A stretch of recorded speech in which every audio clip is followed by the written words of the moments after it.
Boys and girls, welcome back. This is NTI. This is week number 3. This is day 11. We are going to start a whole bunch of new stuff today. You're going to work on it today, tomorrow, and Wednesday at the end of the day. It'll be due. There is a grading rubric with this, so please make sure that you pay attention as we go through here. This is probably one of the most important videos you've seen so far to watch. So there's a lot of information packed in here. What you will need to go is get on Google Classroom, go to NTI Day 11, and I've tried to fit everything that you really need to start off with right here. Excuse me. First thing you will need to do is make a copy of the Unit 6 packet over atomic theory. So yes, this is our very first foray into what is the atomic structure, how are atoms arranged, and how is our view of how the atoms are arranged changed over the last 100 or 200 years. Oh, actually, no, we're going way farther than that. I just remembered. So first thing we'll need to do is click on this link. This is going to be your atomic structure. It's going to take you to my copy. You cannot edit my copy. So before you message me and say, Mr. Lacey, it won't let me type on it, that's because you have not made your copy.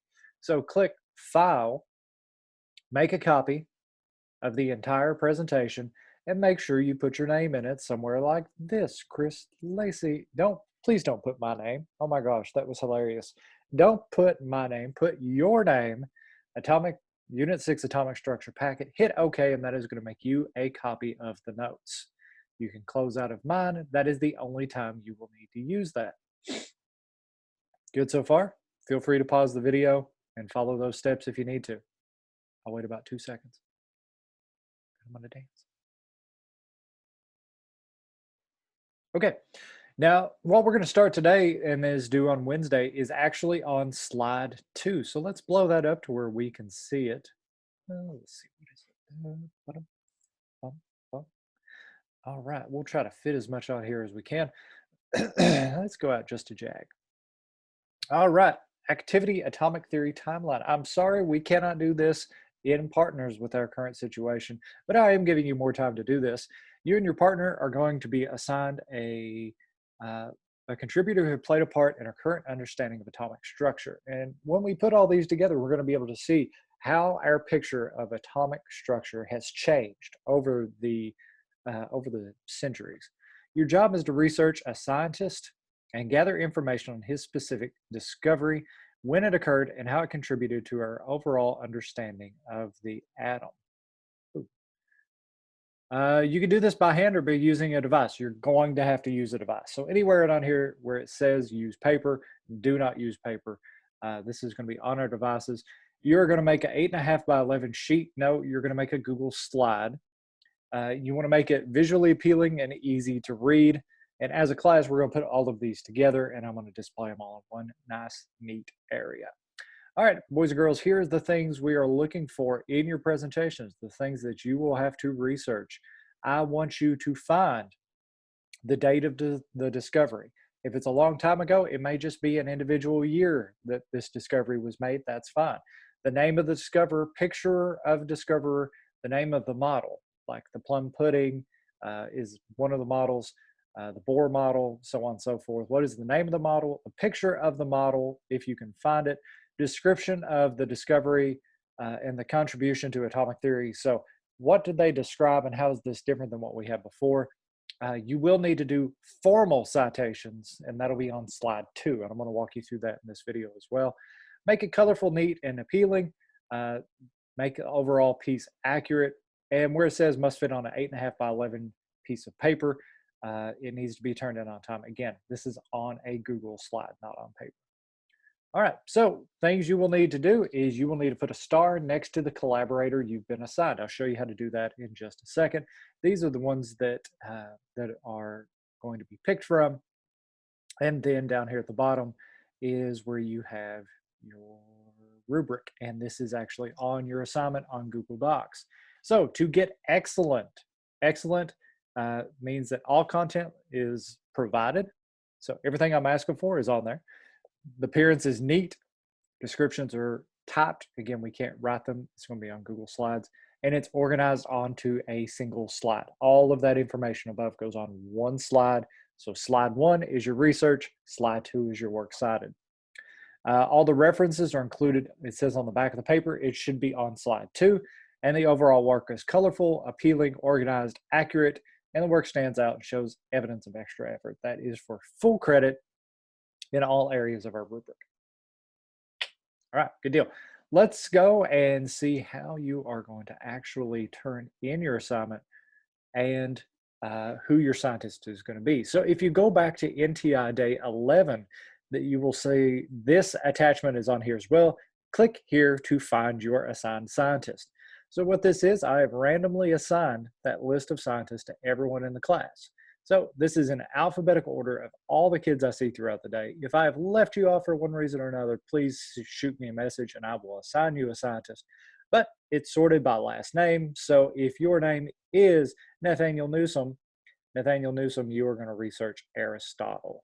Okay, you're going to answer all of those research questions about Aristotle. Alec, you're going to do Aristotle as well. Dylan Perry, you will have Henry Mosley. Krista, you have James Chadwick, so on and so forth. So find the scientist that you have been assigned, go into your packet, put you a star next to that person's name, and then you can start your research. So this is not one of the scientists that you've been assigned, but in part of the rubric, it says that you have to have a works cited page. So with the last remaining time in our video, I'm going to show you how to do that as well. So we're going to start this brand new Google slide, and I should have something like this. Anything that is a fact or a figure about what you're researching has to be in your works cited. So for instance, let's just say I'm looking up Charles Darwin, who did not contribute to atomic theory. Please, no one turn in an assignment on Charles Darwin. But let's say I need to cite the years that he was born and the year that he passed away. So it's going to look like this. I'm going to have a works cited slide, and I will make it nice and neat. And all of my works cited, everything that I looked up about this topic, I should be able to find. And I want to do it in APA formatting, and I want to paste them all in here. So let's see how to get to that. Now you will have to do this for pictures as well as text. So if I need to cite his birth year and date of death, I need to go to the website. So if I pulled this from Smithsonian Magazine, I am looking for sources that have a title, that have what look like a reputable website, and I'm also looking for an author. If you don't find an author, you might want to find somewhere else. Typically, I try to use articles that have been posted within the last 5 years, but Charles Darwin was in the late 1800s, so I think that it will be okay to use an article from 2005. So if I pulled information from this website, what I'm going to do is copy this URL up at the top, and I'm going to go to a website that I love. It's called Cite This For Me. Whoops, CiteThisForMe.com. And while I am at CiteThisForMe.com, I want to make sure that I'm looking at 7th edition APA. Now, MLA is English, science is APA. Okay, so we want the most recent APA edition.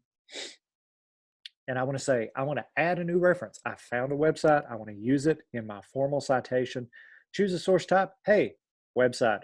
It's not the best source to be able to use, but hey, it's what we've got. So we go to website, and I'm going to paste that URL that I put in here. This is the website I found. I'm going to hit search, and what it's going to do is start looking through that website, and it's going to pull in as much information from that site that it can find. Okay, there it is, Evolution of Charles Darwin. I'm going to hit cite, and if I'm missing any information, it's going to ask me. Okay, so Cite This For Me found the article title, the title of the website, and the URL, but it could not find the author, the publisher, or the publication date. Okay, so we are going to have to go and find that ourselves and fill that in. All right, so even though it is up here and says the author is Frank Sulloway, I'm going to have to go in and type that in by hand. So Frank Sulloway.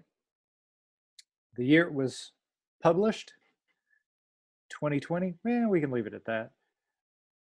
Or actually, no, it was not published in 2020. It was published in 2005. Again, I'm looking for this stuff. I'm looking for the author, I'm looking for the website title. I'm looking for the publication date, December 2005, year published 2005, Evolution of Charles Darwin, publisher. For websites, I'm okay if you leave off the publisher, but I do need a website name. And this is the date it was accessed. It was accessed today, March 29th. All right, so I have the year published. I have this. Okay, looking good. I go to complete citation. And there is my bibliography. So if this is the citation I'm going to use, I can click here, copy bibliography citation. Boom. I can go back to page 2. Back to page 2. This is where my works cited go. And I'm going to go insert, or I'm sorry, I'm going to go edit, paste without formatting, and it's going to paste it and match the formatting of what I've typed up here. So I have the author, I have the year it was published, I have the name of the article, I have the magazine, when it was retrieved, and the website, 7th edition APA. And I will do this for every picture, I will do this for every fact, and I will do this for every figure that is researched in my project.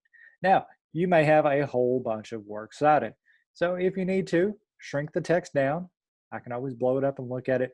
If that still does not fit all of your sources, feel free to make a slide number 3 and put your sources on there as well. So when you're done, you should have a project that looks like this, and then this whole slide should be filled up with all of this information that you're researching: date of discovery, name of discoverer, picture of discoverer, the name of the model, picture or drawing of the model, description of the contribution to the theory. The citation on pages 2 and or 3 needs to be colorful, neat, and appealing. It needs to be accurate, and it must fit on that one single slide. Again, just to wrap up, your research starts today. Your project is due Wednesday. Okay, get that turned in on time so I can get that. If you get it done before Wednesday, turn it in. Turn it in on Wednesday. That will already be posted. And when you get it turned in, say Monday evening, Tuesday morning, I will look at it and I can add private comments if you need to fix it and turn it back in. All right, boys and girls, I think that's about everything. Let's go back and double check the assignment. There is the make a copy of this. This is where you pick your scientist. The video will be attached in here in just a second. References go on slide 2. Yep, I think that is it. Again, start today. It'll be due on Wednesday. Boys and girls, leave a comment on NTI Day 11. If you have any questions, make sure you watch the video. It's an important one. Love every one of you. Good evening, good night, good morning, and I will see you tomorrow.